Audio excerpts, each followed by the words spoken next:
اس کی مذکور ہے، عادت ثبوت کی، خاص طریقہ ثبوت کی اتنی کسی کی ان کے لیڈروں کا طرز عمل اور اس کا جو نتیجہ ظاہر ہوا ضرب المثل کے طریقے پر ان کے یہاں بیان ہوا ہے، اور تقریباً ہر بڑے شاعر نے اس کو مثال میں پیش کیا ہے۔ تو ان کی تاریخ سے وہی بات ہے کہ جو اوپر تاریخی اور آفاقی دلائل سے ثابت کیے دکھا دیا ہے کہ یہ دیکھ لو کہ اللہ تعالیٰ نے ان کو بھی ساری نعمتیں دی، لیکن اس کا نتیجہ یہ ہوا کہ طغیان میں مبتلا ہوئے، تو طغیان میں مبتلا ہونے کی سزا ان کو یہ ملی کہ بالآخر خداوند تعالیٰ نے ان کو ختم کر دیا۔ یعنی تاریخ اس بات پہ شاہد سمجھ گیا۔ تو مطلب یہ ہے کہ کائنات میں خداوند تعالیٰ نے جس طریقے سے تمام چیزوں کو اپنے کنٹرول میں رکھا ہے، اسی طریقے سے اس کی مرضی ہے کہ جن کو اس نے اختیار بخشا ہے وہ بھی اپنے آپ کو خدا کے قانون کے تابع رکھیں۔ اگر وہ اختیار سے متجاوز ہوتے ہیں تو پھر اللہ تعالیٰ ان کی کمر بھی توڑ دیتا ہے، اور قومی حیثیت سے اس کی مثال موجود ہے۔ اس لیے کہ کوئی قوم بھی ایسی نہیں ہو سکتی کہ جو طغیان میں مبتلا ہو اور پھر وہ بچ جائے، لازمت تباہ ہو جاتی ہے۔ سمجھا؟ آپ پوری دنیا کی تاریخ پڑھ رہی ہے تو قومی حیثیت سے تو معاشر یہی دنیا ہے نا، اسی پلیٹ فارم پہ فیصلہ ہوتا ہے۔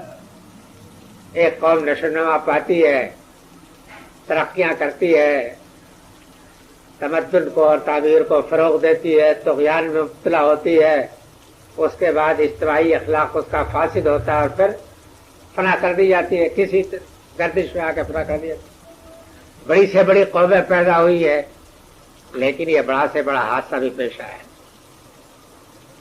تو اس صورت میں یہ دیکھا ہے کہ کائنات کی ساری چیزیں جتنی ہیں وہ اگرچہ آپس میں ازداد کی نوعیت رکھتی ہیں، لیکن خداوند تعالیٰ نے ان کے بعد اپنے ہاتھ میں رکھی ہے، جس کی وجہ سے ان ازداد کے اندر توافق پیدا کر کے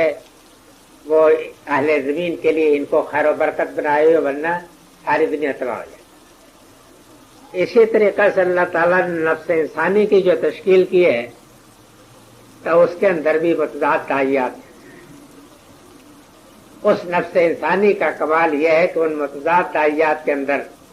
پورے توافق کے ساتھ وہ اپنے آپ کو نشوونما دے، تب جا کر کے اس کی صلاحیتیں پروان چڑھتی۔ یہ نہیں ہے کہ آپ کسی داعیہ کو ختم کر دیں۔ فرض کر لیجیے جیسا کہ راہبوں نے کیا یا ہندو جوگیوں نے کیا ہے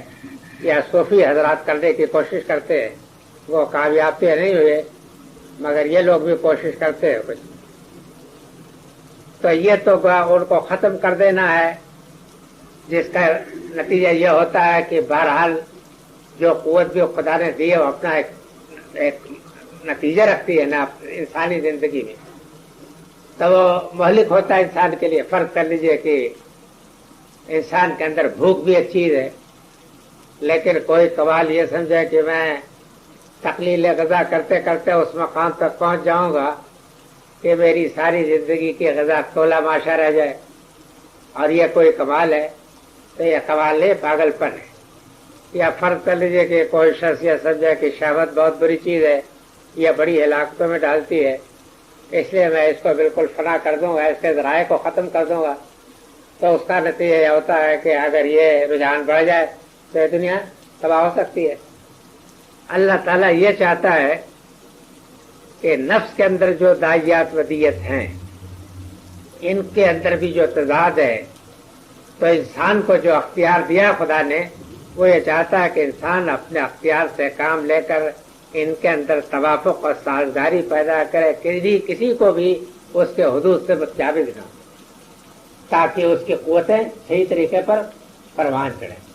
اور اس سے صحیح نتیجے ظہور میں آئیں۔ اور اگر یہ نہیں ہوگا، سمجھ گیا، تو خداوند تعالیٰ جو ہے بہرحال اجتماعی حیثیت سے تو اسی دنیا میں فنا کر دیتا ہے۔ اب رہ گیا معاملہ انفرادی حیثیت۔ انفرادی حیثیت میں قیامت کے دن سب کا حساب الگ الگ ہو جائے، لیکن اجتماعی حیثیت سے ہر قوم کا حشر اسی زمین کو ہو جاتا ہے۔